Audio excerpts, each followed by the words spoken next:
उसमें भी मुझे कहीं ना कहीं दो चार धांधलियां दिखी। किसी SC ST को टॉर्चर करते हैं, तो क्या मौर्य जी के अगेंस्ट UGC एक्ट काम करेगा कि भाई फॉरवर्ड लॉबी प्रताड़ित करती है, एग्री, लेकिन जो OBC है वो भी तो प्रताड़ित करती है SC ST को, और उनका ब्लूप्रिंट क्या होगा रोजगार के लिए? मैं किसी चीज़ का विरोध नहीं कर रहा हूँ, मगर मेरा मानना है कि जो शिक्षा का मंदिर है जिससे लोग योग्य स्टूडेंट निकलेंगे। अच्छा एक जी बताइए, हमारे प्रवासी जो भारतीय हैं कहाँ से गए? इंडिया से गए हैं। पूरे यूपी में आप इंस्टाग्राम फेसबुक कहीं भी रील वो देख सकते हैं। इनकी जब काफिला निकलती है तो कम से कम कई सौ गाड़ियाँ इनके पीछे जाती हैं। आप या फेसबुक इंस्टाग्राम किसी भी ग्राउंड पे, मतलब बनारस में कभी काफिला नहीं दिखा?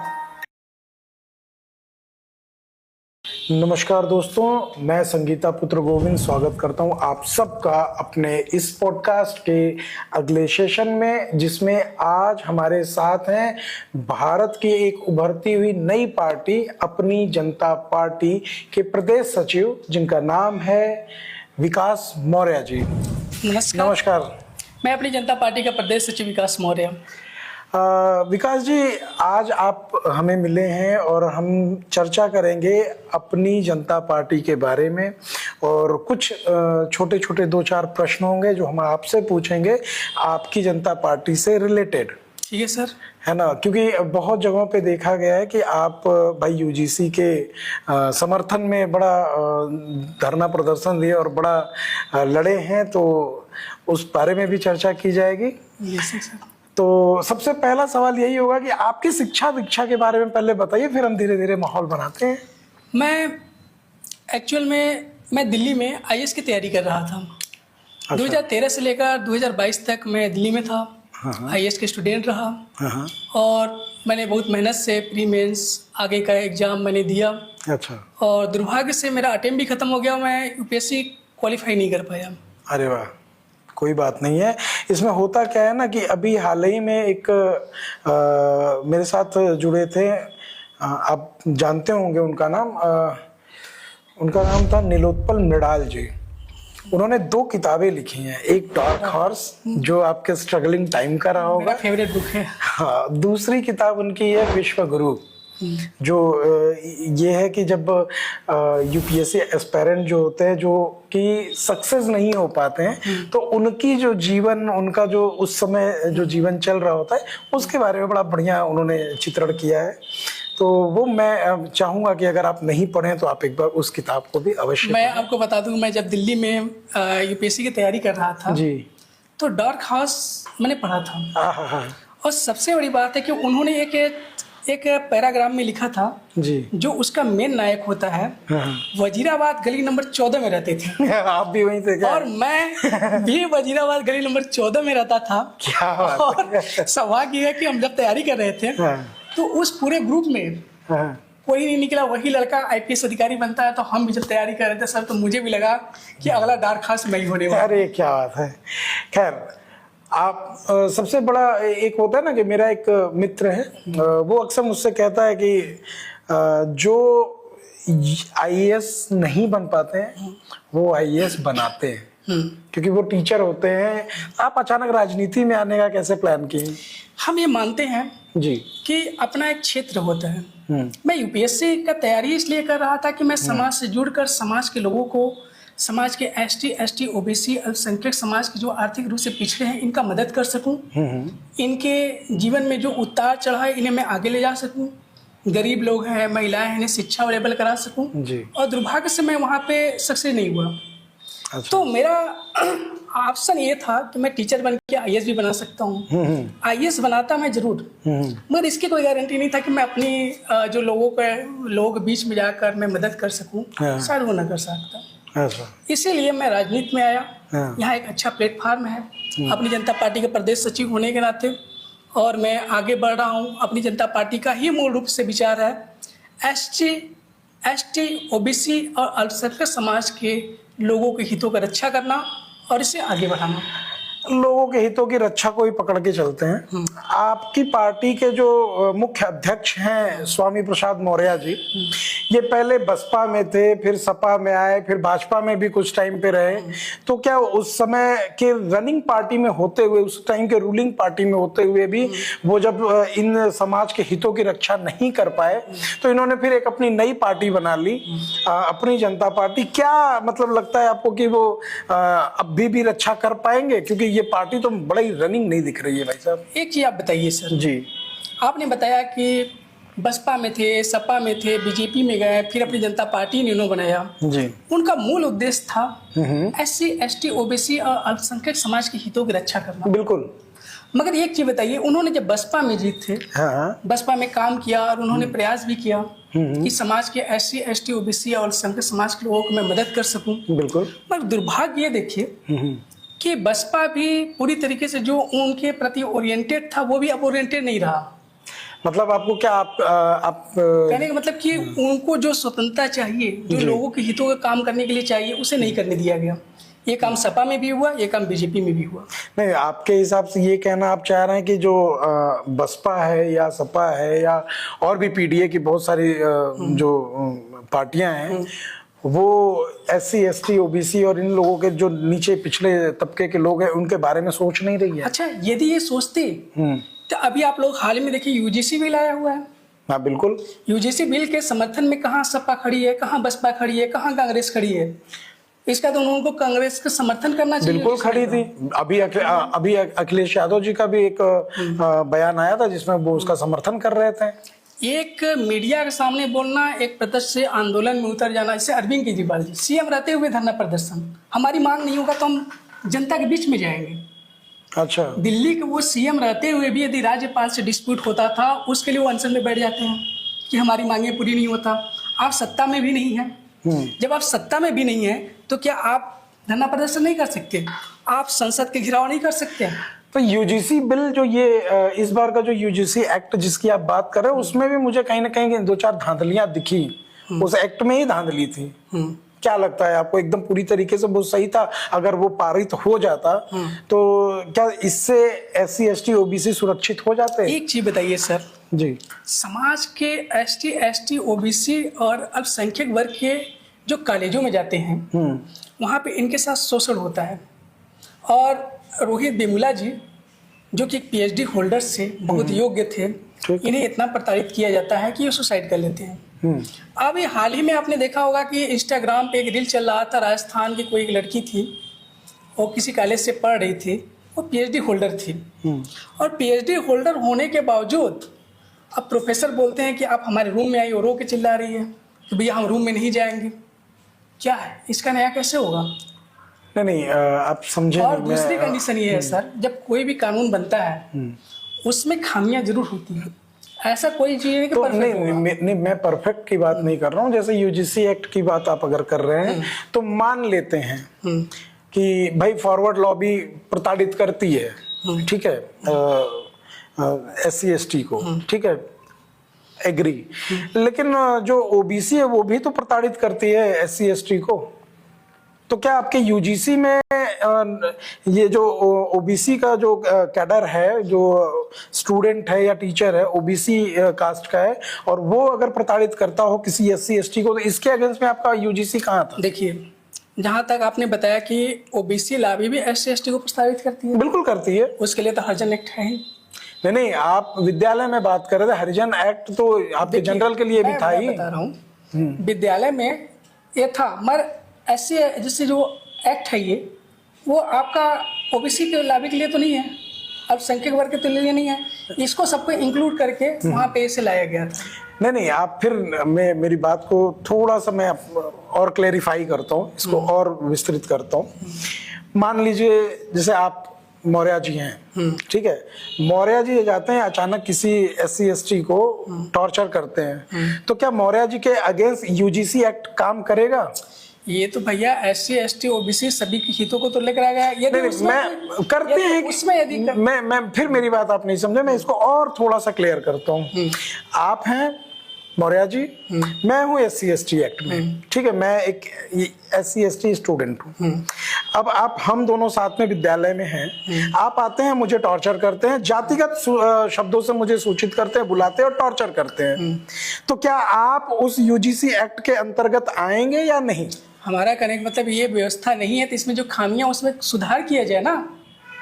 तो इसके बारे में आपने एक बार भी आपके पूरे मैंने जो आपका फेसबुक खंगाला मैंने, इसमें इस बारे में आपकी एक भी बात नहीं रही। आपका सिर्फ ये था कि आप पूरा समर्थन करेंगे UGC एक्ट का, लग जाना चाहिए। तो इससे तो कहीं ना कहीं फॉरवर्ड लॉबी तो परेशान तो होगी यार। अब आप सोचिए ना, किसी फॉरवर्ड बंदे, कोई लड़का है फॉरवर्ड कास्ट में है, जनरल कास्ट में है, अब उसका एग्जाम है सामने, मैं एक केवल सिनेरियो रख रहा हूं, और उसको आप झूठे केस में मान लीजिए किसी SC/ST रंजिशवश फंसा देता है, उसका एग्जाम है 1 महीने बाद और उसके ऊपर इंक्वायरी बैठ गई, तो इसमें कहीं ना कहीं UGC एक्ट में उसको क्या सहूलियत मिल सकती है? अरे इसमें जो यदि कमियां है तो उसमें कुछ चीज के लिए उसे ब्रेक तो सुधार के लिए आप क्या क्या सुधार लिखना चाहेंगे UGC एक्ट पे? उसमें जो कमियां था उसमें एक सहमति बनती है, उसमें एक कोरम होता है, संसद में जब रूल बनता है तो लोगों के बीच में जाता है, इसीलिए उसको बीच में उसी समय उसमें क्लियरफाई कर देना चाहिए था। नहीं, तो इसीलिए तो जब उसको बाद में क्लैरिफाई किया गया कि आप इसको हटा दीजिए भाई, ये गलत है, इसको फिर से अप्लाई किया जाएगा, फिर से लागू किया जाएगा, यही बोला गया है मेरे ख्याल से। मेरे ख्याल से है कि अब माननीय स्वामी प्रसाद मौर्य जी समाज के SC/ST OBC और अल्पसंख्यक वर्ग के हितों की रक्षा के लिए UGC बिल के समर्थन करते हैं, लेकिन इसमें जो कमियां हैं उसे बैठकर उसे सुधारा जा सकता है, मगर इसे स्ट्राइक डाउन नहीं करना चाहिए, इसे लागू करना चाहिए। चलिए, मैं आशा करता हूँ कि ये बात उस जगह तक पहुंचे जहां पहुंचनी चाहिए और ये बिल को लागू किया जाए, क्योंकि आपने बहुत धरना प्रदर्शन किया। स्वामी प्रसाद मौर्य जी की बात की आपने, उन्होंने बड़ा रोजगार के लिए बड़ा बात किया है, और उनका भी बहुत सारा वीडियो है जिसमें कि वो रोजगार के लिए बड़ा लोगों को सजग करते हैं कि भाई रोजगार की मांग करिए। मान लेते हैं कि आपकी जनता पार्टी सत्ता में आती है, और उनका ब्लूप्रिंट क्या होगा रोजगार के लिए? देखिए, अभी 2027 में चुनाव है जी, सत्ता में आने के लिए रोजगार की हम बात कर रहे हैं। यदि हमारे माननीय स्वामी प्रसाद मौर्य जी, राष्ट्रीय अध्यक्ष जी, यदि रोजगार की बात करते हैं तो हम लोग का एक ब्लूप्रिंट है, और ब्लूप्रिंट वो हमारी जो कोर कमेटी है वो बनाएगी। नहीं, आपका मान लीजिए हम आपसे ये जानना चाहते हैं, कुछ तो एक प्लान होगा ना, जो कि अमूमन जैसे हम लोग किसी ऑफिस में, हम किसी ऑर्गेनाइजेशन में काम कर रहे हैं तो हमारे पास भी विजडम होता है कि यार ये ऐसे करेंगे तो इस तरीके से रोजगार आगे आएगा। क्योंकि मुझे नहीं लगता है कि रोजगार देना, अब जिस तरीके से पॉपुलेशन आगे बढ़ रही है उस हिसाब से रोजगार या जॉब, जिसको कि समाज के लोग जॉब को ही रोजगार समझते हैं कि गवर्नमेंट जॉब मिल जाए, तो वो उस तरीके से बाहर लेकर के आ जाना इतना अचानक इतनी संख्या में थोड़ा सा इलॉजिकल सा लगता है, क्योंकि पॉपुलेशन ज्यादा है और सही मामले में देखा जाए तो शिक्षित लोग भी वैसे नहीं है। जैसे आज मैं वैकेंसी खोलूं, ठीक है, तो मेरे पास या तो ढंग के काम करने वाले लोग नहीं है, है ना, या उनके पास देने के लिए बढ़िया मेरे पास उस तरीके का पे आउट भी नहीं है ना। तो इसके बारे में क्या प्लान करेंगे? कुछ तो आपका ब्लूप्रिंट होगा ना आपकी पार्टी का।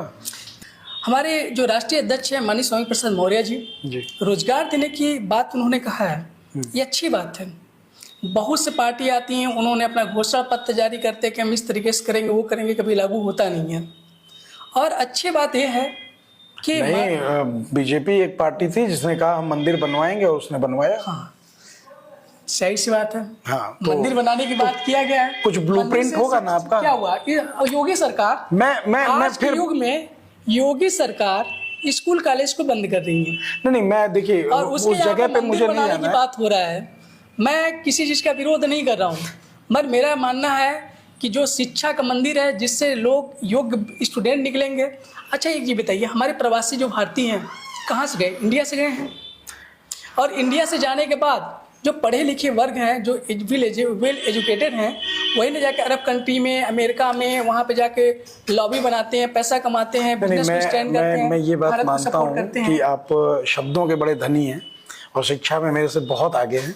ये लेकिन तो मैं आपका है भाई साहब, ऐसा कोई बात नहीं है। लेकिन मैं ये सवाल पे वापस आता हूँ कि आपकी पार्टी का रोजगार को लेकर के ब्लूप्रिंट में क्या है? देखिए, माननीय स्वामी प्रसाद मौर्य जी ने कहा है कि रोजगार हम अपनी जनता पार्टी यदि सत्ता में आती है करेगी, तो उसका एक फ्रेम बन रहा है। हाँ और वो घोषणा पत्र में वो रहेगा। जी। जब 2027 में जब चुनाव लड़ेंगे तो उसके एजेंडे में, वो घोषणा में पूरा बारीकी तरीके से रहेगा कि हम लोगों को किस तरीके से रोजगार देंगे।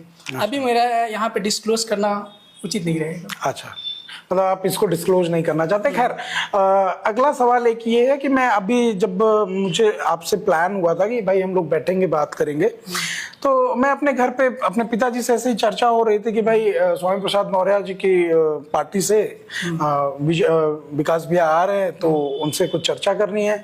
तो ये आपकी जनता पार्टी है। बोले ई कौन सा पार्टी है ना? तो मेरे कहने का मतलब ये है कि ग्राउंड पे ये पार्टी नहीं दिख रही है। भाई पेपर पे होगी, मीडिया में होगी, बट ग्राउंड पे न ये पार्टी है ना इसके कॉमरेड है। अच्छा, आपको एक चीज बता दे। हाँ महात्मा बुद्ध जी गया में अपना बोधि प्राप्त करते हैं जी, बनारस आते हैं। सारनाथ में 5 स्टूडेंटों को उन्होंने एक शिक्षा दिया, अपना एक विचार बनाया। बिल्कुल, क्या मेरा विचार है।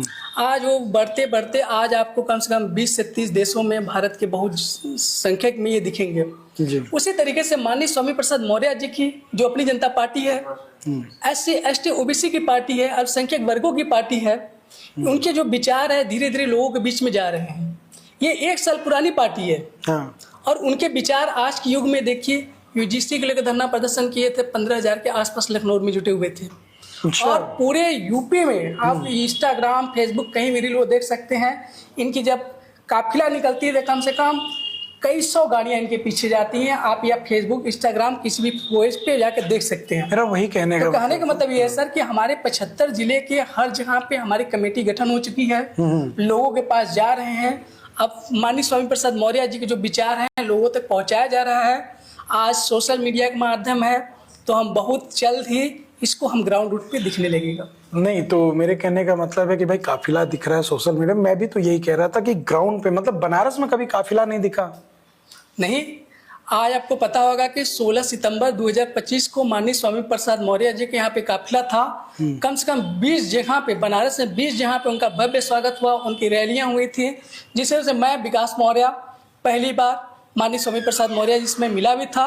और सलारपुर में भव्य प्रोग्राम कराया था, कम से कम उसमें 500 लोग। क्या बात है। एक आखिरी सवाल विकास जी, उसके बाद फिर हम लोग इसको फिनिश करेंगे। अब धीरे धीरे हमारा ये सेशन जो है एंड की तरफ आ रहा है। तो अगर मान लीजिए कि मुझे कोई दिक्कत है और आपकी पार्टी का ग्राउंड पे तो कुछ ऐसा मुझे अभी तक तो कुछ वैसा दिखा नहीं, लेकिन मैं चाहता हूं कि अगर मैं या मेरे दर्शकों में से किसी को भी कैसी भी दिक्कत हो, समस्या हो, और वो अपनी बात आपकी जनता पार्टी तक पहुंचाना चाहता हो, तो उसके लिए कुछ आपके पास प्रॉपर वो है कि कहाँ से मिल पाएंगे आप लोग, या कैसे ढूंढेंगे आप तक, या कैसे वो पहुंच पाए और अपनी बात अपनी जनता पार्टी तक रख पाए? पहली चीज कि मैं आपकी इस बात से एग्री नहीं हूँ कि धरातल पे नहीं है। अच्छा। हमारे हर जिले में बूथ लेवल तक गठन हो चुका है। अच्छा। आप बनारस में भी आएंगे तो बनारस के जिला अध्यक्ष मनीष कुमार मौर्य जी हैं। मैं बिल्कुल क्षमा चाहता हूँ कि मैं आपको इस तरीके से वो किया। हाँ, तो कहने का मतलब कि हमारे ग्राउंड लेवल पे है जी। 2027 में बहुत मजबूती से लड़ेंगे। अच्छा, और आपको ये दिखा रहे हैं, ये देखेंगे कि हम कोई भी सत्ता में आएगा, अपनी जनता पार्टी एक मजबूत तरीके से गठबंधन के लिए तैयार रहेगी। अच्छा। सरकार अपनी जनता पार्टी के छोड़कर नहीं बनेगा, चाहे जिसकी सरकार है। अच्छा, हम अपनी जनता पार्टी के बिना समर्थन के सरकार नहीं बनेगी। क्या? और आपको हाँ हंसी मजाक ठिठोली लग सकता है, हाँ। मगर आपको बता दे कि माननीय स्वामी प्रसाद मौर्य जी जिस तरीके से संघर्ष कर रहे हैं, और आपको बता दें 17 मार्च को UGC बिल के समर्थन में, SC ST OBC के समर्थन में हमारा दिल्ली के जंतर मंतरम पे बहुत बड़ा धरना प्रदर्शन होने जा रहा है। अच्छा। पूरे भारत के लोग वहाँ पे आएंगे। क्या बात। और सबसे बड़ी बात है कि माननीय स्वामी प्रसाद मौर्य जी की जो अपनी जनता पार्टी है, SC ST OBC और अल्पसंख्यक वर्ग की पार्टी है। क्या बात है। और समाज में जो धरातल पे हमारी काम चल रही है, भैया से बोल रहे हैं कि हम कैसे संपर्क करेंगे। जी। आप बनारस में, हम हैं, आप हमसे बात करिए। कोई SC/ST OBC समाज का कोई समस्या हो, हम उसे निदान करेंगे। यदि इसके बावजूद भी यदि पूरे उत्तर प्रदेश में जैसे कहीं कोई भी संपर्क समस्या सूत्र आए, है, कुछ है, तो वो मैं उसकी बात कर रहा था कि आपसे कांटेक्ट कैसे करेंगे। तो कुछ मोबाइल नंबर हो या कोई वेबसाइट हो या कोई कुछ तो ऐसा। देखिए, अपनी जनता पार्टी का वैसे भी वेबसाइट है और हर जिले में जिला अध्यक्ष उस तरीके से सोशल मीडिया में जनसंपर्क बूथ स्तर तक हमारे कार्यकर्ता लगे हुए हैं। अच्छा। आप लोगों को किसी भी समस्या हो, अपने ब्लॉक के, अपने बूथ लेवल के कार्यकर्ता पे वहाँ पे बात करिए। अपनी जनता पार्टी के वहाँ पे हमारे कैंडिडेट कार्यकर्ता लगे हुए हैं, उनसी अपनी बात समझाइए, वो आपके लिए लड़ेंगे। आपके साथ कोई अन्याय हो रहा है, कोई शोषण हो रहा है, किसी भी तरीके का कोई समस्या हो, हम रहेंगे, हमारे लोग काम करेंगे। यदि कोई माँ, बेटी, बहन या किसी के साथ बहुत गलत हो रहा है, समाज के पिछड़ों के साथ बहुत गलत हो रहा है, तो हम लोग धरना, प्रदर्शन, आंदोलन, यहाँ तक कि हम कोर्ट कचहरी भी जाएंगे, मगर न्याय हम करके रहेंगे। भैया, शब्द आप जवाब बड़ी बेबाकी से देते हैं और बड़ा ही तार्किक उत्तर था आपका। धन्यवाद भैया। और आपसे मिल करके बड़ा मजा आया और बेशक हम चाहेंगे कि हमारे दर्शकों को भी उतना ही मजा आए जितना मुझे आया। और आप अगर हमारे दर्शकों को कुछ कहना चाहें तो फाइनल स्टेटमेंट आप दीजिए। मैं अपनी जनता पार्टी का प्रदेश सचिव विकास मौर्य, मैं असम और कर्नाटक का प्रभारी भी हूँ। अपनी जनता पार्टी यूपी, भारत में अब तक 15 राज्यों में विस्तारित हो चुकी है और वहाँ पे भी धीरे धीरे बूथ लेवल का काम स्टार्ट है। असम, बिहार, आपका बिहार हो गया, यूपी तो है ही, मेन क्षेत्र हमारी कर्मभूमि यूपी है, मध्य प्रदेश, उड़ीसा, राजस्थान, हरियाणा, पंजाब, उत्तराखंड, साउथ में केरल, तमिलनाडु, कर्नाटका, यहाँ तक हम विस्तारित कर चुके हैं। और धीरे धीरे हम 28 राज्य और 7 केंद्र शासित प्रदेशों में भी हम पहुँच जाएंगे 1 साल के अंदर। और आप लोगों को ये देखने को मिलेगा कि अपनी जनता पार्टी पूरे भारत में किस तरीके से विस्तारित है, SC/ST OBC और अल्पसंख्यक समाज के लिए क्या काम कर रही है माननीय स्वामी प्रसाद मौर्य जी के संरक्षण में। क्या बात है। तो भैया बहुत बहुत धन्यवाद। धन्यवाद।